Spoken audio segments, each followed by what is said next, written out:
एक नगर में एक सेठ जी रहते थे। उनके 7 बेटे और 7 बहुएं थीं। इन 7 बहुओं में से 6 बहुओं के तो पीहर थे, लेकिन 7वीं बहू के पीहर नहीं था। जब जब वह गर्भवती हुई तो उसे घेवर खाने की इच्छा हो रही थी। उसके पीहर नहीं था तो उसने एक घेवर चुरा कर पानी भरने गई, तब ले गई। वहां जाकर पेड़ के नीचे घेवर रख दिया और सोचा कि पानी भरकर आराम से घेवर खा लूंगी। जब वह पानी भर कर घेवर लेने गई तो वहां घेवर नहीं मिला। उस पेड़ के पास एक बांबी थी, उसमें एक नागिन रहती थी। वह नागिन भी उस समय गर्भवती थी। घेवर को देखकर नागिन की इच्छा उसे खाने की हुई और उसने घेवर खा लिया।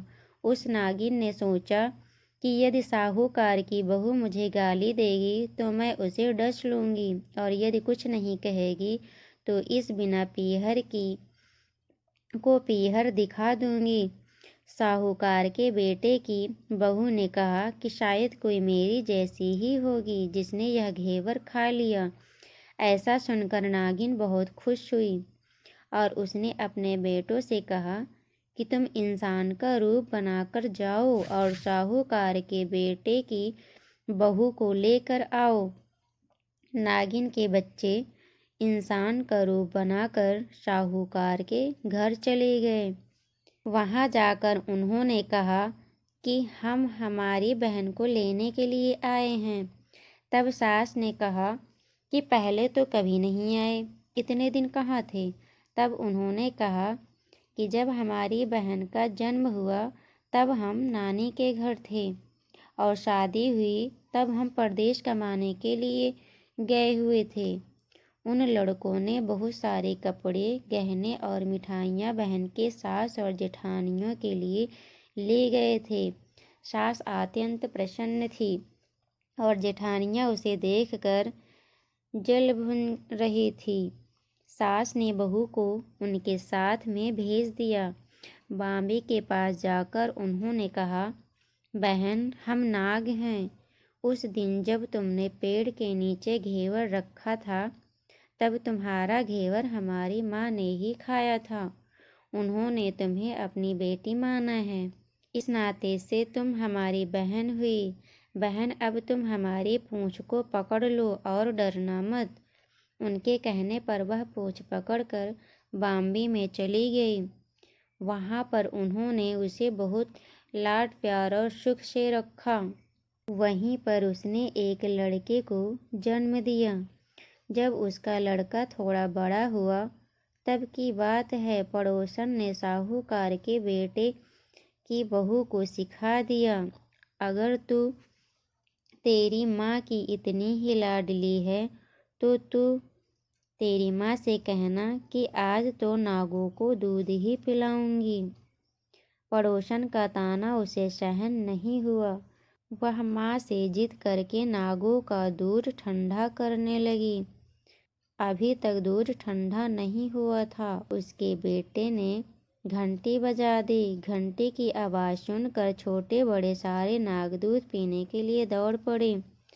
जब उन्होंने दूध में मुँह लगाया तो बहुतों का मुँह जल गया। तब नाग क्रोधित होकर बोलने लगे कि हम बहन को काटेंगे। उसकी माँ ने उसे समझाते हुए कहा कि इसे मत काटो, यह तुम्हें आशीष देगी। तब साहूकार के बेटे की बहू ने कहा, जियो म्यारा नाग नागिनी, जियो म्यारा खड़िया आखिया वीर। वीर उठावे देख वेड़ो, चीर चीर तो फट जाओ फड़, वीर जीता रेवे।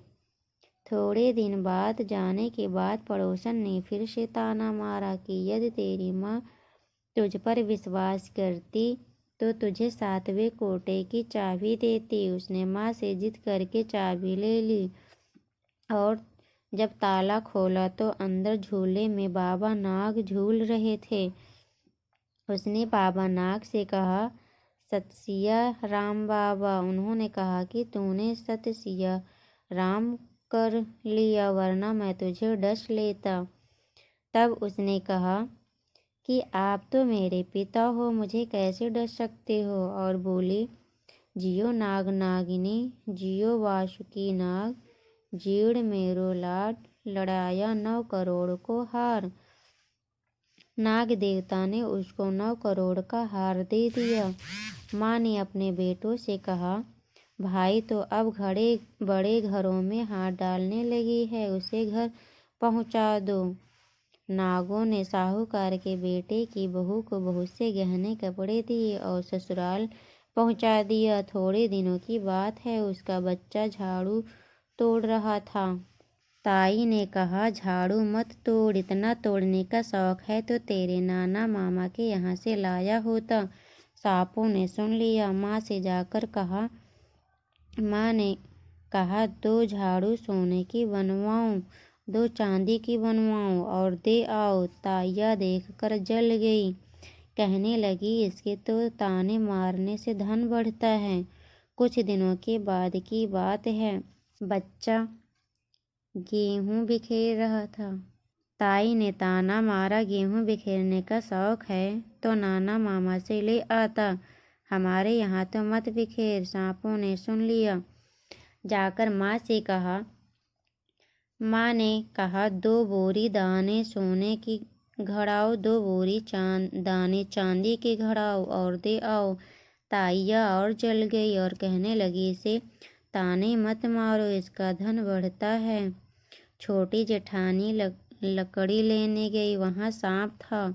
उसने सोचा, सबसे छोटी को भेजना चाहिए, सांप उसे खा जाएगा तो मुसीबत मिट जाएगी।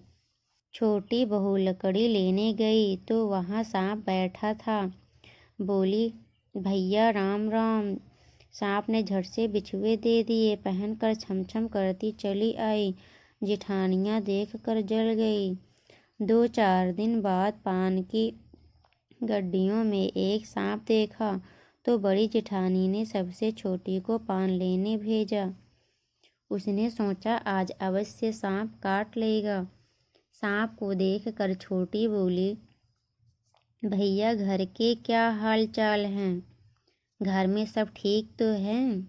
सबको मेरा राम राम कहना।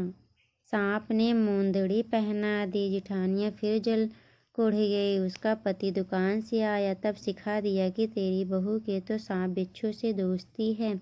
साहूकार का बेटा अपनी बहू से रात को कहने लगा, सच सच बता, सांप बिच्छू तेरे क्या लगते हैं, जो तुझे काट खाने के बजाय गहने देते हैं? बहू ने कहा, वो तो मेरे भाई भतीजे लगते हैं। फिर उसने सारी बात अपने पति को बताई। पति ने कहा, तो क्या तेरे भाई भतीजे तुम्हें ही बुलाते हैं? हमें तो बुलाते नहीं हैं। आने कोने में छुपे सांपों ने बात सुन ली तो जाकर अपनी माँ से कहा। माँ ने कहा, दोनों को बुला लाओ।